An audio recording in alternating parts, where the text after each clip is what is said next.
கன்னியாகுமரி மாவட்டம் கண்டன்விளை பகுதியில் சூறை காற்றுடன் பெய்த கனமழையால் 300 அடி உயரமுள்ள செல்போன் டவர் சாய்ந்து விழுந்ததில் வீட்டின் முன்பகுதி உடைந்து சேதமடைந்த நிலையில் தற்போது வரை செல்போன் டவரை அகற்ற அதிகாரிகள் நடவடிக்கை எடுக்காததால் மின்தடை தொடர்வதாகவும் போக்குவரத்து பாதிக்கப்படுவதாகவும் பொதுமக்கள் குற்றம் சாட்டினர். கூடுதல் விவரங்களோடு இணைகிறார் செய்தியாளர் ஆனந்த். வணக்கம் ஆனந்த். செல்போன் டவரை அகற்ற அதிகாரிகள் நடவடிக்கை எடுக்காதது ஏன்? விவரங்கள்.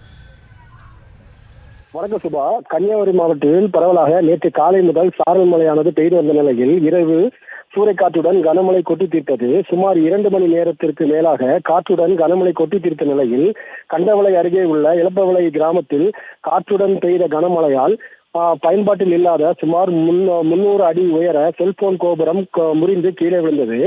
செல்போன் கோபுரமானது ராஜமல்லி என்பவரின் வீட்டின் மேல் விழுந்து சிமெண்ட் மேல்கூரை மற்றும் வீட்டின் முன்பக்க சுவர் இடிந்து சேதமடைந்த நிலையில் வீட்டில் இருந்த ராஜமல்லி மற்றும் 2 மகள்கள் அதிர்ஷ்டவசமாக உயிர் தப்பினர்.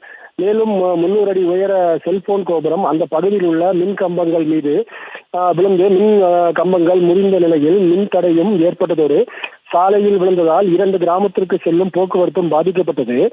நேற்று நள்ளிரவு நேரம் என்பதால் செல்போன் கோபுரத்தை அகற்றும் பணி நடைபெறாமல் இருந்த நிலையில் உறவினர்கள் வீட்டில் அவர்கள் தஞ்சமடைந்தனர்.